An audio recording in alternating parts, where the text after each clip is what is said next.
ঐতিহাসিক ৭ই মার্চ আজ বাঙালির জীবনে এক অনন্য গৌরবময় দিন।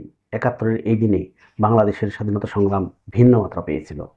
তৎকালীন রেসকোর্স ময়দান, বর্তমান সোহরাওয়ার্দী উদ্যানে বঙ্গবন্ধু শেখ মুজিবুর রহমান যে ভাষণ দিয়েছিলেন, তাতে রক্ত টগবগিয়ে উঠেছিল মুক্তিপাগল বাঙালির। মুহুর্মুহু স্লোগানে কেঁপে উঠেছিল বাংলার আকাশ বাতাস। নড়ে উঠে হাতের ঝান্ডায় তাদের গর্বিত লাল সবুজ পতাকা। ৭ই মার্চের ভাষণে বঙ্গবন্ধু বলেছিলেন, এবারের সংগ্রাম আমাদের মুক্তির সংগ্রাম, এবারের সংগ্রাম স্বাধীনতার সংগ্রাম। জয় বাংলা। দর্শক, আজকে এমন একটি দিন যেখানে আমরা দীর্ঘ ১৭ বছর দেখেছি এই দিনটিকে আয়োজন করে কতই না অনুষ্ঠান হতো, কত বড়ই না আয়োজন হতো, কিন্তু আজকে আমরা কি দেখছি?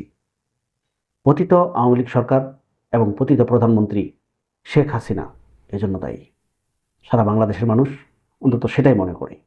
দর্শক, এই বিষয়ে আপনার কোনো মন্তব্য থাকলে কমেন্টসে জানান। ধন্যবাদ।